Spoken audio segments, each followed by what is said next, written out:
eu quero falar sobre o crescimento da vida espiritual. Irmãos, espiritualidade não é uma coisa parada, não é uma coisa estática. Espiritualidade é a vida cristã tomando conta da tua vida, ok? Quando você nasce de novo, você nasce como uma criança, como um bebê em Cristo. Paulo diz isso, né? Lá em Coríntios. Mas aí você precisa crescer. Você começa tomando leitinho quando nasce, aí você precisa crescer, começar a comer comida sólida, se fortalecer, se enganjar nas coisas que Deus tem. Então a espiritualidade não é uma coisa estática. Também a espiritualidade não é como se você pudesse dar um salto do 0 para 200%, 100%, seja quanto for. Não tem como. A espiritualidade é um crescimento gradativo. É igual como você cresce naturalmente quando nasce. Assim é a espiritualidade. E a espiritualidade nada mais é do que a vida cristã. Ser espiritual nada mais é do que crescer na vida com Deus. Amém? E esse tema é muito importante. Porque às vezes nós recebemos a Jesus, nos tornamos cristãos há anos. E o tempo passa e nós estamos lá da mesma maneira. Nós não andamos, nós não crescemos. Então tem alguma coisa errada que precisa Deus colocar a mão, ok? Então hoje nós vamos ver como é que é o crescimento da nossa espiritualidade. E o crescimento da nossa espiritualidade é mais ou menos como você subir uma escada. Você tem o primeiro degrau, aí você tem que se mover para o segundo degrau, né? Há um texto lá no livro de Ezequiel. O profeta estava lá tomado por Deus e ele tinha um anjo que guiava ele para lá e para cá. De repente o anjo levou ele num lugar que tinha um altar. E debaixo do altar saiu um rio, diz a Bíblia. Ezequiel 47, saiu um rio. E aí a Bíblia diz que o anjo que estava lá marcou 500 metros. E pôs o profeta e disse, anda.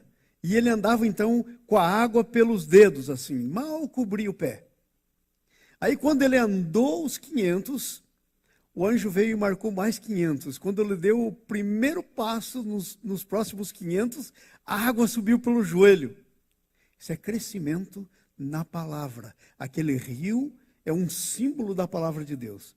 Crescer na palavra quer dizer você ir indo mais fundo. Quanto mais fundo você vai na palavra, duas coisas acontecem. Ok? Primeiro, menos se vê de você. Mais se vê da água, mais se vê da palavra.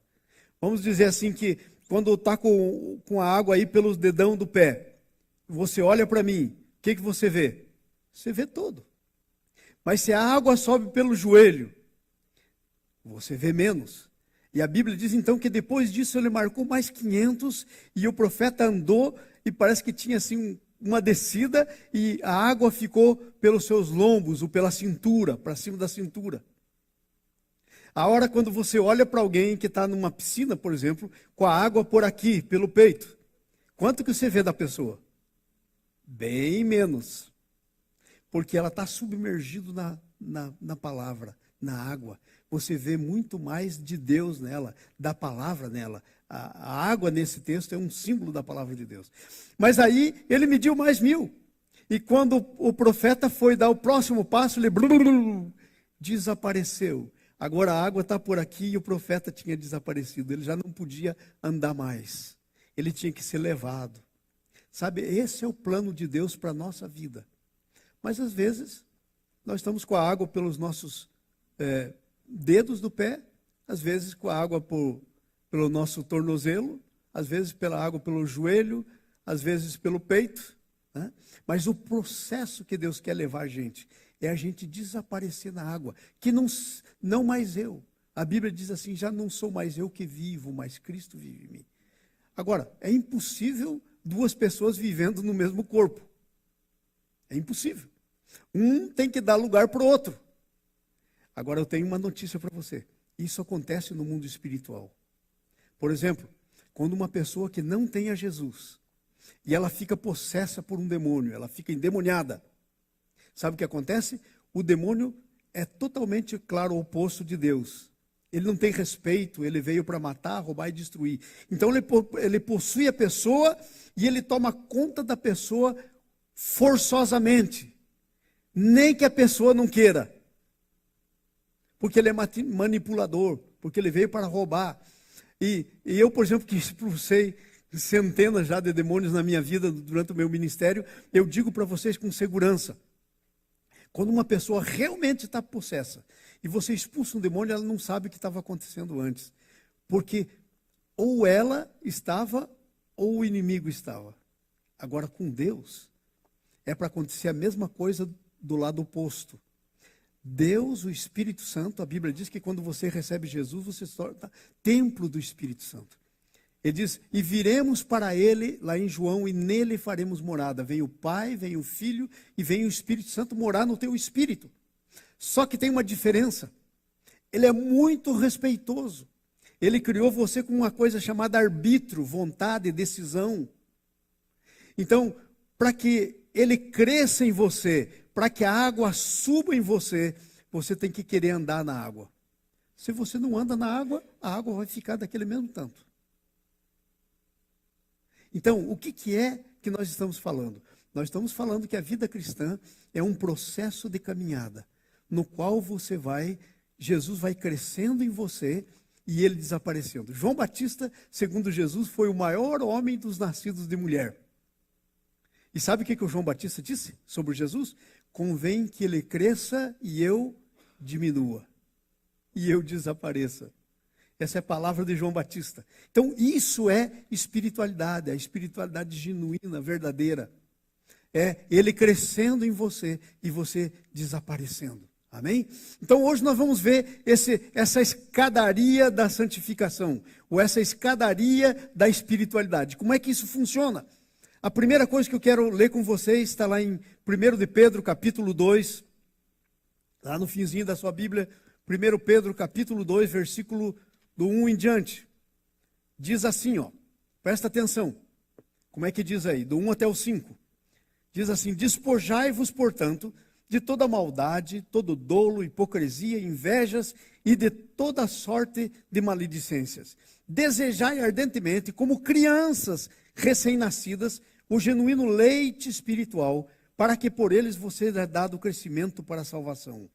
Se é que já tendes experiência de que o Senhor é bondoso. Versículo 4. Chegando-vos para ele, a pedra que vive, rejeitada assim pelos homens, mas para com Deus eleita e preciosa. Versículo 5. Também vós mesmos, como pedras que vivem, edificados casa espiritual, para ser de sacerdócio santo, a fim de ofereceres sacrifícios espirituais agradáveis a Deus por meio de Jesus Cristo. Interessante que aí tem uma sequência. A primeira coisa que a palavra de Deus diz para a gente é que nós temos que despojar. Então, a sequência, o primeiro andar, a primeira andada, o primeiro andar que você vai subir, ou como no caso do rio, que você vai descer, para ser tomado pela água, é justamente esse mover. Você tem que descer do conhecimento intelectual de Jesus para uma experiência pessoal com Jesus. Você tem que descer de conhecer Jesus intelectualmente para conhecer Jesus experimentalmente. Ter uma experiência com Ele, para Ele crescer. Quando a Bíblia fala a palavra conhecimento na nossa Bíblia, no hebraico, conhecimento nunca é conhecimento só de cabeça. É um conhecimento no qual você experimenta. Então, o primeiro mover da espiritualidade tem que sair do conhecimento mental, intelectual, para o conhecimento experimental. Você tem que pegar a sua Bíblia e você lê. Aí diz assim aqui o primeiro versículo que lemos. Diz assim, despojando-vos, pois, de toda maldade, dolo e hipocrisia. Então, como é que eu entendi isso na minha cabeça? Mas como é que eu trago isso para a minha vida experimental? Eu leio, despojando-se de toda a maledicência. O que é maledicência? São palavras más que você diz. Cursing, em inglês, né? Você maldiz. Então, eu leio nesse texto, ele vem na minha mente. Agora, se ele ficar na minha mente, sabe do quê? Não vai acontecer nada. Ele tem que descer no meu coração e eu praticar isso. Porque o Espírito Santo, à medida que isso desce no meu coração, ele me habilita a praticar. Então eu leio o texto desce no meu coração, no meu espírito. E aí sabe o que acontece? Aí eu pergunto, Deus, quais são as maledicências na minha vida? Ah, você fala mal das pessoas, maldiz as pessoas. Ah, você faz isso. Então o que acontece? Como é que é esse movimento? Então eu vou aplicar a palavra de Deus na minha vida. A Bíblia diz assim, ó, tornai-vos, está lá em Tiago esse versículo, tornai-vos, pois, praticantes da palavra e não somente ouvintes, enganando-vos a vós mesmos. Quando a palavra vem para a gente e a gente não faz nada do que a gente sabe, a gente fica no estado que era antes. Então, o primeiro mover da espiritualidade é sair do conhecimento intelectual para crescer em Cristo, para praticar a palavra. Para praticar a palavra. Esse é o primeiro mover. Gente, eu vou ser honesto com vocês. E eu sei que vocês também estão no mesmo problema que eu, porque isso é o problema normal da vida cristã. Se eu fosse praticar realmente toda a palavra que eu sei, gente, eu vou te dizer uma coisa, talvez eu já tinha sido até arrebatado. Sabe por que Deus não me levou ainda? Como levou Enoque, que praticava tudo o que sabia. Aí Deus o arrebatou, porque ele falou, agora já não tem mais para onde ir. Então Deus o arrebatou. Sabe por que eu estou aqui ainda? Porque me falta praticar coisas da palavra. Eu não cheguei na estatura. O Enoque foi crescendo na prática da palavra e chegou na estatura. Aí Deus disse, não tem mais razão para ficar aí. E Deus arrebatou ele. Sabe por que eu e você ainda estamos aqui? Porque não chegamos na estatura. E sabe o que nos leva à estatura? É você ouvir a palavra e praticar a palavra. Tornai-vos, pois, praticantes da palavra e não somente ouvintes da palavra, enganando-vos a vós mesmos. A Bíblia diz que aquele que ouve e não pratica é como um caniço, uma vara agitada para o vento. Agitado pelo vento. Sempre está para lá e para cá. Então, esse é o primeiro movimento da espiritualidade. É você ouvir e praticar. E dentro desse primeiro movimento, ainda tem mais algumas coisas aí. Veja o versículo 2. Diz assim, desejai ardentemente. Fala comigo, desejai. Paulo está dizendo, você precisa desejar ardentemente. O quê? O leite espiritual. Sabe qual que é o leite espiritual? É a palavra. É a palavra de Deus. É o leite espiritual. Agora, presta atenção nisso. Sabe por que nós não lemos a Bíblia? Porque a gente não deseja. Não há um desejo no nosso coração. Então nós precisamos começar a orar a Deus e dizer, Senhor, me dá fome, me dá sede da palavra, porque eu tenho que deixar de ser ouvinte, eu preciso ser praticante. Eu tenho que desejar a palavra, mais da palavra. Quanto mais da palavra, mais profundo você vai no rio. E quanto mais profundo você vai no rio, mais você vai desaparecendo, mais Jesus vai tomando conta da tua vida. Até chegar um tempo que ele consegue liderar você, levar você para lá e para cá. Esse é o verdadeiro crescido. É aquele que não vai andar por seus próprios pensamentos, mas pelos pensamentos de Deus. Vai levar para lá e para cá. Então diz aqui, desejai ardentemente.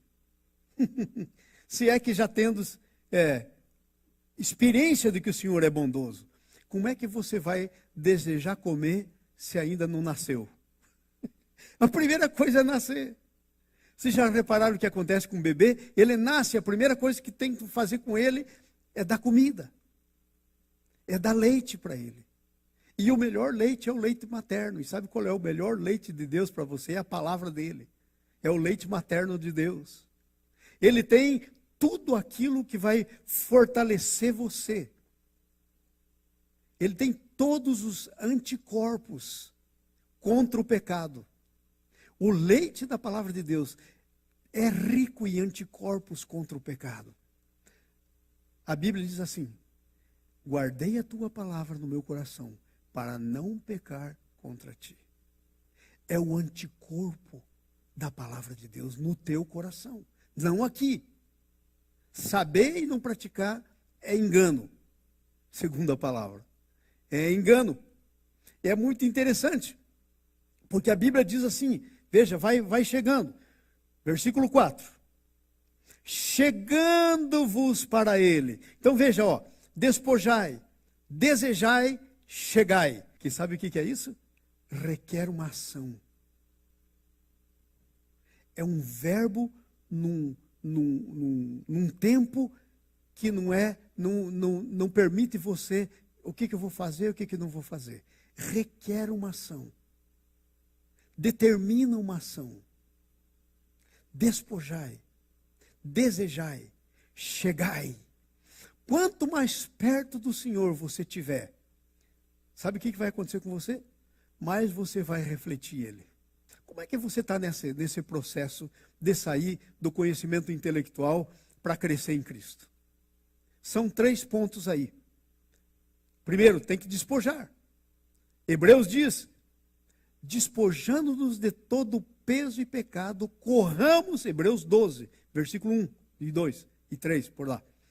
Despojando-vos de todo peso e pecado, corramos com perseverança a carreira que está proposta. Deus tem uma carreira para você. Como profeta, Deus marcou 500 também tem para você uma marca. Agora, pensa com você mesmo. Quanto tempo você é cristão? Aonde você está na tua marca? Água pelos dedões ainda? Pelo teu pé, sim? Sabe? Quanto mais água no pé, veja, se a água estiver no teu pé, qual a tua dificuldade de você caminhar por você mesmo? Nenhuma. A água assim no pé, não faz diferença nenhuma. Então, esse é o crente que ainda está bebê. E ele tem que desejar o leite. Mas ele tem que desejar. Porque existe um princípio. Você só come, você só bebe se você desejar. Aqui tem um ditado aqui nos Estados Unidos que eu gosto muito, que é: a gente pode pegar o nosso cavalo e levar ele na beira do rio, mas fazer o nosso cavalo beber água, eu duvido. É só se ele quiser. Então Deus nos leva na beira da palavra dele, mas beber da palavra só se eu desejar. Por isso o primeiro é despojar, o segundo é desejar. E à medida que nós vamos desejando, nós vamos tendo mais e mais dele. E nós vamos nos chegando cada vez mais. E a gente vai ter mais prazer. Veja o que diz o Salmo 1. Bem-aventurado o homem que está o prazer dele está na lei do Senhor. E na sua lei medita de dia e de noite. Ele é como um carvalho plantado, como árvore junto às águas. Assim é. Mas nós temos que responder cada um para nós mesmos. Aonde que está a minha água? Porque se eu tenho muita facilidade de fazer o que eu quero, pastor, isso aí, eu não estou sentindo isso. Mas o pobre do pastor não deu a ideia dele. Ele acabou de ler a palavra. Então, quando essa resposta, eu não estou sentindo, vem depois de uma leitura da palavra, é porque você está andando por você mesmo. Não interessa o que Deus disse, você vai fazer o que você quer. Isso que é andar por si mesmo. Então, se a água está lá embaixo, olha a facilidade de andar. Esse é o chamado crente carnal. Mas aí a água sobe pelo joelho. Já é um pouquinho mais, assim, né? Levantar o pé até não dá, tem que ir empurrando a água.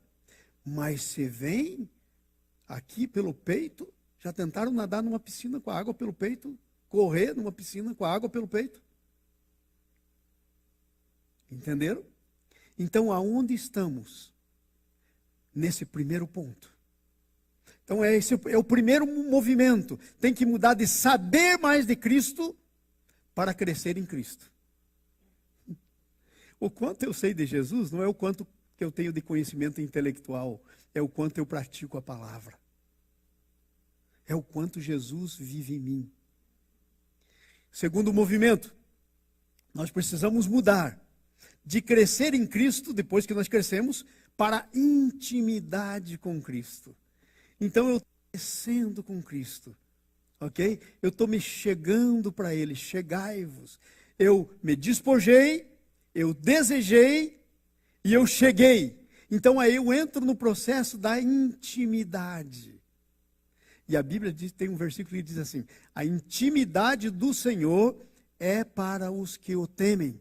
Agora presta atenção no resto. Aos quais ele dará a conhecer a sua aliança. O que é a aliança? É o que ele tem de compromisso com você. Então, para conhecermos a intenção de Deus e o que Deus quer fazer na nossa vida, nós precisamos entrar na intimidade. Nós precisamos entrar na intimidade. Então, veja só, na primeira coisa você tem que mudar de saber para crescer em Cristo. Na segunda coisa, quando você já está crescendo, você tem um outro alvo. É um outro degrau da escada que você vai subir. É o degrau da intimidade com Ele. Sabe? Jesus, lá bem depois que quase tinha terminado os seus 3 anos, Jesus disse assim, já não vos, para os discípulos, já eram bem íntimos de Jesus. Jesus diz assim, ó, já não vos chamo servos, tenho-vos chamado amigos. A Bíblia diz, por exemplo, que Abraão era amigo de Deus. Esse é o grau de intimidade que nós temos que seguir. Já não vos chamo, tenho chamado amigo. Sabe qual é a diferença? Porque o servo não sabe o que o seu senhor faz, mas o amigo sabe todas as coisas. Quanto você sabe do que o Senhor está fazendo? E crescer na intimidade tem a ver com identificação. Identificação tem a ver com amigo. Veja o que diz aqui o texto em Hebreus. Hebreus capítulo 4, versículo 15. Olha só que coisa tremenda aqui, ó. 4, versículo 15. Diz assim, porque não temos um sumo sacerdote que não possa se compadecer das nossas fraquezas. Antes, ele foi tentado em todas as coisas, a nossa semelhança, mas sem pecado. Ele se compadece de mim e de você. Sabe por quê?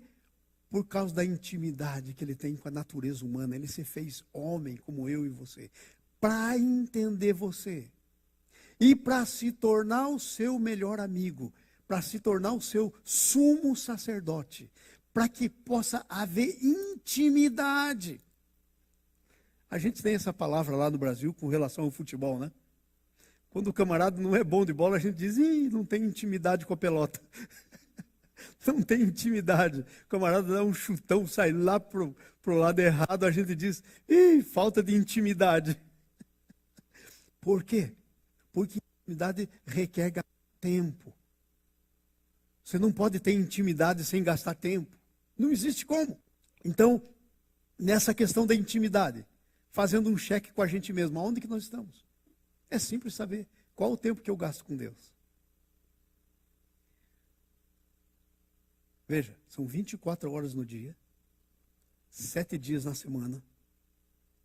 Nos 7 dias da semana, qual é o tempo que eu tenho gastado com Deus? Com a pessoa dele, na presença dele, para ouvir falar. Não dizendo para ele o que eu quero que ele faça para mim, como se eu fosse Deus e ele é meu servo.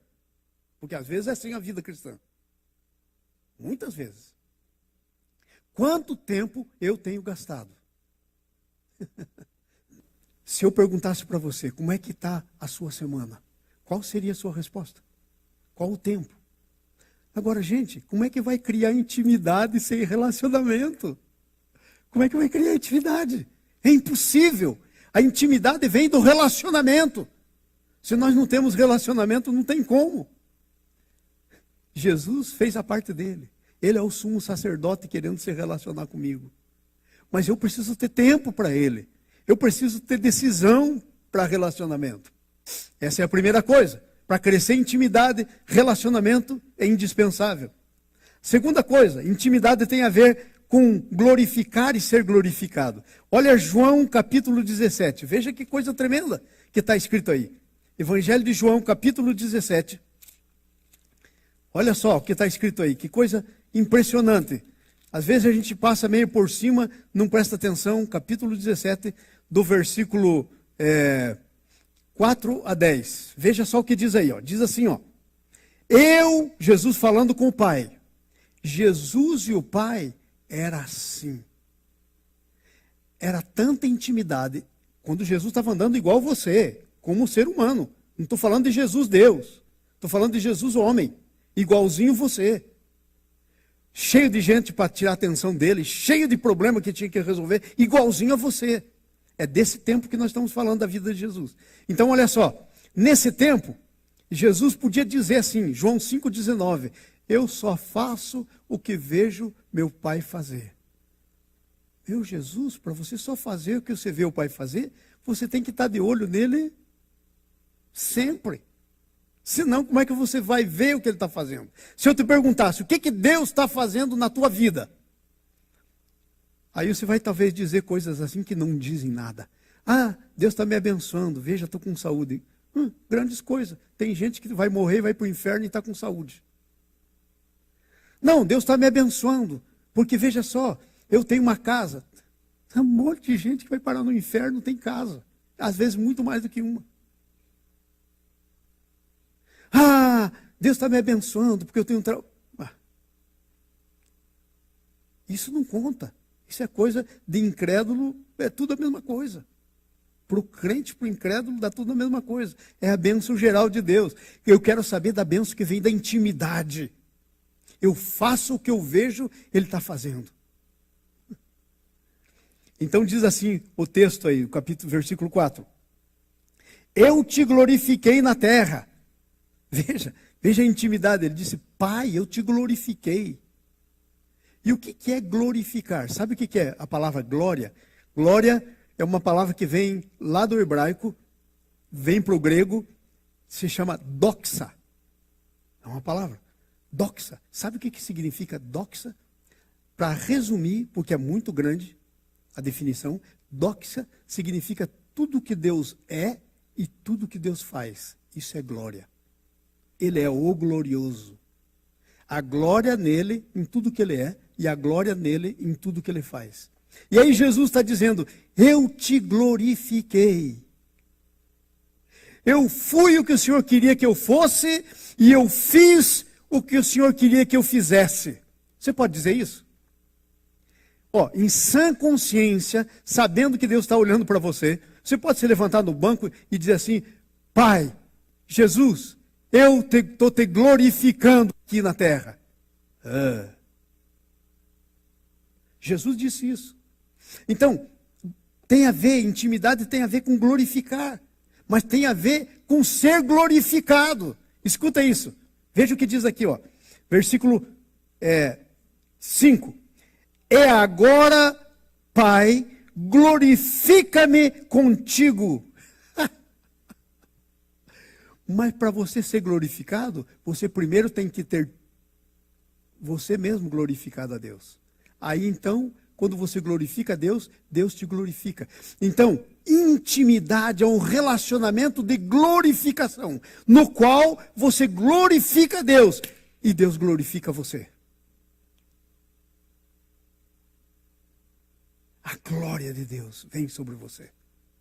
Já pensou Moisés saindo lá do monte, descendo do monte? Eu acho que ele não tinha espelho lá no monte, né? Então ele não viu que estava brilhando o rosto dele.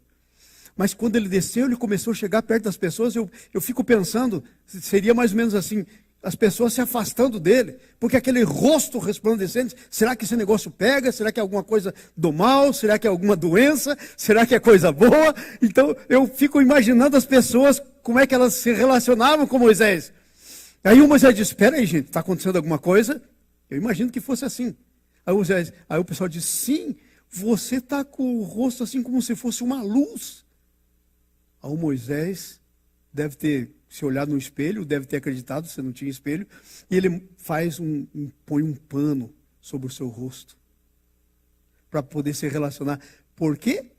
Porque ele tinha glorificado o Pai, e o Pai glorificado ele. Se você glorificar Jesus, ele glorifica você. E sabe como é que ele glorifica você? A Bíblia diz assim, agrada-te do Senhor, e ele satisfará o desejo do teu coração. Qual o desejo do teu coração? Nessa semana que nós estamos orando pelo nosso milagre, eu tenho um desejo no meu coração. E eu vou contar para vocês, não é um desejo secreto. Toda coisa que é secreta pode não ser de Deus. Porque tudo, Deus é o Deus da luz, não há secreto. É tudo presente. Ok? Então o que nós estamos falando? Da intimidade. É glorificar e ser glorificado. É não ter a palavra só aqui e passa 15 anos e é exatamente a mesma pessoa. Ô gente, é impossível isso. 15 anos, a mesma pessoa, os mesmos problemas, a mesma coisa. Não mudou em nada. Então, não cresceu. O que vocês fariam se vocês estivessem os casados aí com os filhinhos de vocês? Passa 2, 3, 4 anos e está do mesmo jeitinho, aquela coisinha mais linda. 5, 6 anos, continua a coisinha mais linda. Já estariam no médico a ó, fazendo tudo que é tipo de exame, porque tem alguma coisa errada. Mas interessante que a gente não consegue entender isso, que na igreja é do mesmo jeito. A gente precisa crescer, porque se não crescer, atrofia. Tem coisa errada. Amém? Então, tem a ver com ser glorificado. Agora veja o João 17, 1 do 4, do 1 até o 4. Diz assim, ó. Tendo Jesus falado essas coisas, levantou os olhos ao céu e disse, Pai, é chegada a hora. E ele vai dizendo, assim como conferiste autoridade sobre toda a carne, a fim de que o Filho conceda a vida eterna a todos os que lhe desses, e a vida eterna é essa, que te conheçam a ti, ó Pai, o único Deus verdadeiro, e a Jesus a quem enviaste. E daí ele diz, eu te glorifiquei. Sabe qual que é o terceiro ponto aqui? O terceiro ponto aqui é confiabilidade. Se você ler as parábolas que estão aqui, as parábolas de Jesus, diz assim, uma delas diz assim, ele veio e deu 5 talentos para um, 2 talentos para outro, 1 talento para um. Segundo a capacidade. Quer dizer que ninguém tem menos do que 1 talento de capacidade. Eu estava fazendo coach com alguns pastores, há umas semanas atrás, eu faço isso pela internet, e de tudo que é lugar. Tem pastor do Brasil, pastor do Canadá, lá na Europa, estava aqui no escritório fazendo. E aí, um deles estava com uma baixa estima terrível. Né? E aí estava tentando olhar, o meu carro está com um problema naquela parte do volante, né? Aqueles botãozinhos que você tem que apertar para programar a coisa lá. E aí eu estava pesquisando o Toyota Corolla, que é o meu carro. E aí eu entrei numa figura, tentando achar lá o volante, as coisas que tem. E aí eu descobri que o Toyota tem 33 mil peças. Eu falei, senhor, isso aqui é demais. Aí, quando eu estava olhando nisso, Deus me deu uma palavra. Porque tinha lá um negocinho bem pequenininho assim, que é aquele que vai na bateria. Aí eu entrei na internet, fui ver o preço daquele terminalzinho da bateria. 80 centavos. Aí Deus começou a falar comigo, sem esse terminalzinho aqui, essas 33 mil peças não funcionam.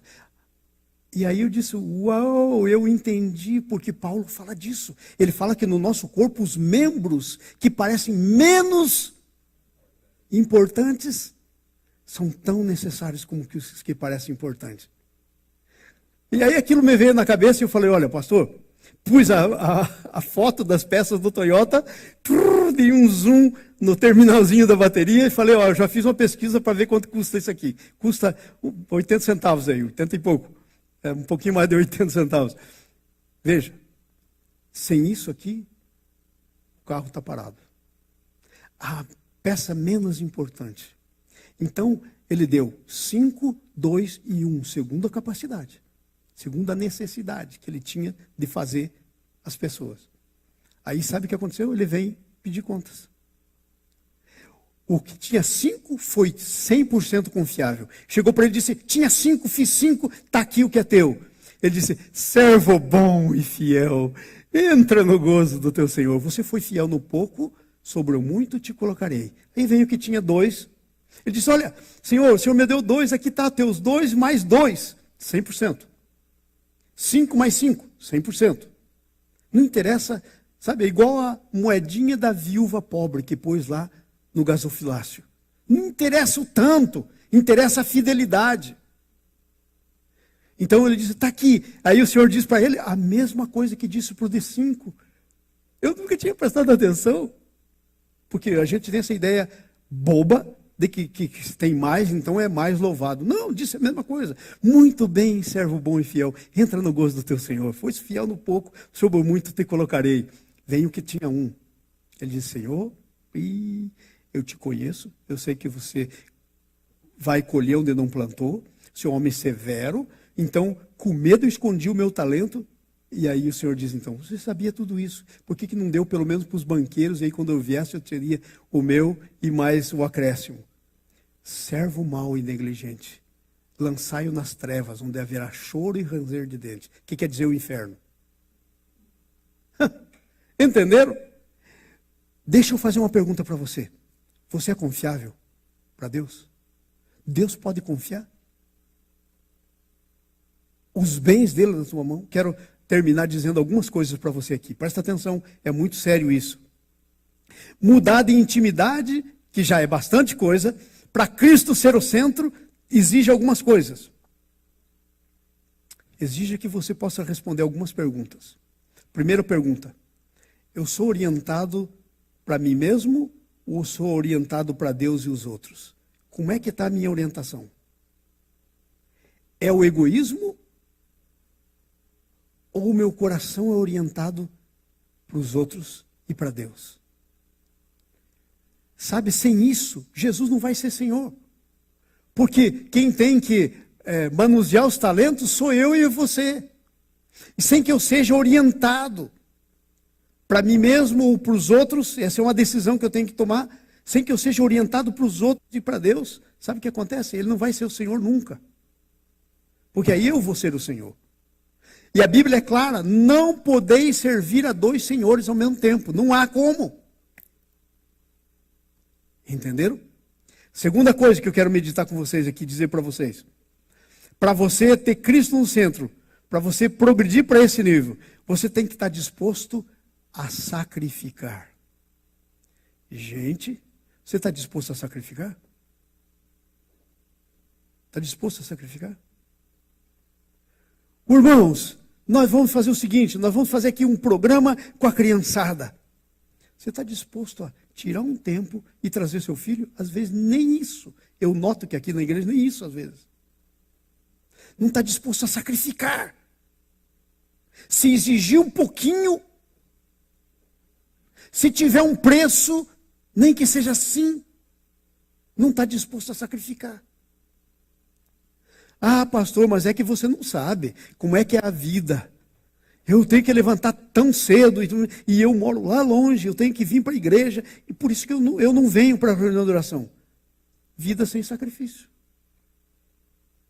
Sem sacrificar, não é possível Jesus ser o Senhor. Não dá. Não dá. Porque sacrifício, sabe qual que é outra palavra para sacrifício? Oferta. E há vários tipos de oferta. Oferta de manjares. Isso é só você ler na Bíblia. E aquilo tudo fala para o meu relacionamento, com o tipo de meu relacionamento que eu tenho com Deus e com os irmãos. Sacrificar. Tem que sacrificar. Para poder ter Cristo no centro. Outra coisa.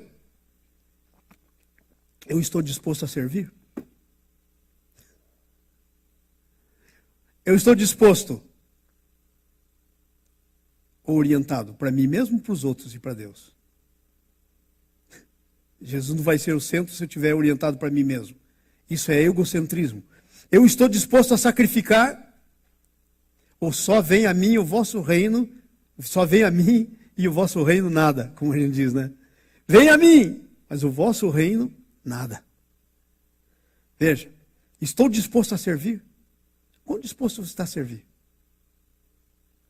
Sabe uma coisa que Deus trabalhou muito na minha vida? Que está aqui um sujeitinho 100% voltado para Ele mesmo, quando Deus começou a trabalhar comigo. 100%. Para poder chegar no nível que eu estou hoje, que não estou Tão bem, não pensem. Não pensem. Eu tenho um monte de coisa que eu preciso melhorar. Mas para poder chegar nesse nível, que eu vou deixar de fazer coisa para mim, e daí eu sair, que eu vou pagar para poder fazer, que eu vou sacrificar realmente. Para chegar aí, irmãos, não se chega aí com decisão, sabe? Às vezes eu estou fazendo alguma coisa que realmente é importante, mas alguém me liga e está precisando, necessitando realmente. Sabe o que eu faço? Eu paro as coisas que eu estou fazendo para servir. Agora não estou fazendo muito isso. Pararam de me chamar, eu acho que Deus já me promoveu para outro nível. Mas o que eu ia em Ocila, vocês não têm ideia, Ocila é pertinho da Flórida. Ocila, a cidadezinha, onde está a cadeia da imigração. O que eu ia lá são 200 e tantas milhas para ir, mais 200 e tantas milhas para voltar com o meu dinheiro. O que eu fiz aqui de gente que saiu de lá e nem está aqui hoje. E o que eu fiz de gente que nunca veio aqui. Com a minha gasolina, com o meu carro, o meu pneu. Muitas vezes. E não estou dizendo isso para me gloriar. Porque você pensa que quando eu estou para sair, não vem o pensamento, vou, não vou. Essa é a questão. Faço, não faço. Mas tem que ter uma decisão. Eu faço. Eu faço. E um dia desses eu estava pensando assim, Senhor, será que eu não estou muito paternalista? Porque a gente arruma muita desculpa, né? E eu estava pensando, Senhor, será que eu não sou um pastor muito paternalista? Será que eu sou um servo ou um paternalista? Tremenda pergunta e difícil de responder. Muito difícil. Porque você pode dizer que você é paternalista por causa do egocentrismo, para querer servir a você mesmo. Não, eu não vou fazer mais do que isso. Difícil de responder essa pergunta. Eu estava fazendo essa pergunta para mim. Aí, eu estava orando aí pela manhã. Eu gosto muito de... Agora eu estou com aquela Soul Eli, aquela música, né? A música linda, né? Eu estou adorando essas últimas semanas com aquela música. Eu descobri lá no YouTube que você põe lá, liga a música, daí você vai onde tem o nome da música e você põe repeat. E aí ela fica o dia inteiro. E eu estou assim com o Soul Eli. Diz que Deus criou as coisas tudo para adorar Ele. E eu também sou Eli. Então eu estava adorando e pensando exatamente isso que eu estou dizendo para vocês. Rapaz, aí eu estava dizendo, então foi feito para isso, sou Eli. E comecei a prestar atenção na música. Eu falei, Senhor, retiro essa questão da tua presença. Se eu sou paternalista, ou se eu sou servo. Não quero a resposta para isso. Vou continuar fazendo o que eu estou fazendo, depois o Senhor julga. Porque esse negócio pode ser extremamente enganoso. Retiro a minha pergunta. Cancela essa oração. Eu não quero saber. Gente, o negócio é sério. E a gente precisa ser consciente. Então, sou orientado para mim mesmo, para os outros, e para servir, e para Deus. Quanto estou disposto a sacrificar? Quanto estou disposto a servir?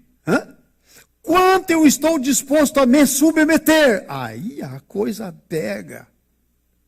Porque submissão quer dizer uma missão. Você está disposto a entrar debaixo da missão? Debaixo. Missão é a missão. Você está disposto a se submeter?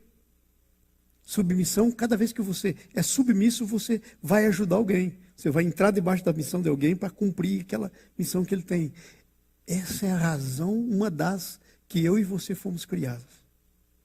É por isso que Deus diz assim, ninguém pode dizer que ama a Deus e não ama o seu próximo. Como é que vai amar a Deus a quem não vê, se não ama o próximo a quem não vê? E há uma missão, a quem vê. E há uma missão.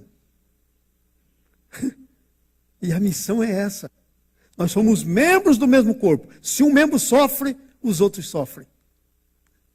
Tremendo isso, hein? E a última coisa.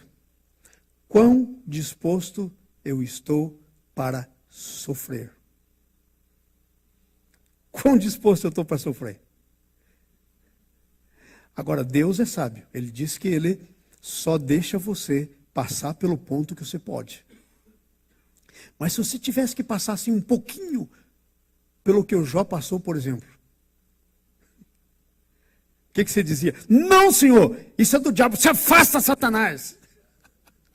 O que você faria se você fosse o Jó lá no tempo do Jó, mas não tivesse a mentalidade do Jó, tivesse a tua?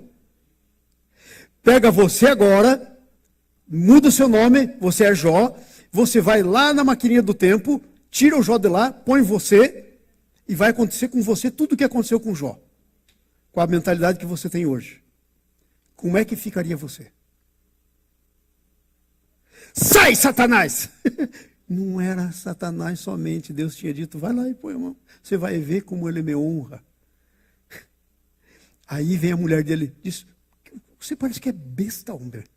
Homem, você não pensa, amaldiçoa a Deus e morre. Aí ele disse para a mulher, escuta, tivemos tudo que é bom, e agora quando chega a hora de a gente sofrer um pouco, amaldiçoa Deus e morre. Que negócio é esse? E diz a Bíblia, e Jó não pecou. Que coisa tremenda. Como ficaria eu e você lá? Com a nossa mentalidade. Vamos para lá, vamos ser o Jó. Estamos ricos, de repente roubam tudo. Nossos filhos são alegres, de repente cai a casa quando estão fazendo uma festa, mata todos de uma vez. Estou bem de saúde, tremendo, estou com meus exames em dia, de repente vem uma lepra, que os meus amigos não conseguem chegar perto de mim por causa do cheiro. Vem para me consolar e tem que ficar um tempo que não vem nenhuma palavra na boca para dizer, porque olham para o meu estado, olham para o cheiro que eu estou literalmente apodrecendo. E aí, 3 deles concluem, esse cara não é de Deus. E começam a exortar o Jó. Como é que fica? Então, você é de Deus porque você não é de Deus porque sofre? Você não é de Deus porque se submete? Você não é de Deus porque você não está disposto a servir? Porque você serve, digo? Você não é de Deus porque se sacrifica? Você não é de Deus porque você quer os outros primeiros na sua vida? Pelo contrário, é isso que faz você de Deus. É isso que faz você estar na posição que Deus quer que você chegue. Então, irmãos, eu quero terminar com essa palavra de Paulo. Veja essa palavra, escuta essa palavra, deixa cair no teu coração. Esquecendo as coisas que para trás ficam, prossigo para o alvo, para alcançar aquilo por o qual fui alcançado. Essa é a minha conclusão. Eu queria que vocês levassem isso no coração. Esquecendo das coisas que para trás ficam. Esquece de toda a bobagem que já fez. Se apruma. Se ajeita. Esquecendo das coisas que para trás ficam. Prossigo para o alvo. Para alcançar aquilo por qual eu fui alcançado. Você acha que Jesus pagou um preço por você, com a sua morte e ressurreição, para ficar assim do jeito que está? What? Nunca. Ele te alcançou você para um propósito muito maior do que você mesmo. Um propósito do tamanho do que ele pode pensar. Por isso que tem aquele versículo na Bíblia que diz assim, nem olhos viram, nem ouvidos ouviram, jamais penetrou no coração humano o que Deus tem preparado para aqueles que o amam. Para aqueles a quem Jesus realmente se tornou Senhor. E eu para isso, nem olho viu, nem ouvido ouviu, nem jamais penetrou no coração. Mas você tem que andar com Ele, você tem que desaparecer no rio, ou subir as escadas, ou subir o monte, como Moisés fez. Ou você tem que escolher um dos dois. Ou sobe ao monte, como Moisés fez, ou desaparece no rio, como o profeta fez. As duas coisas são de Deus. E aí o seu rosto vai brilhar. E aí você vai liderar um povo, mais de 1 milhão de pessoas, para a terra prometida. E aí, aquilo pro qual Deus separou você vai acontecer na sua vida.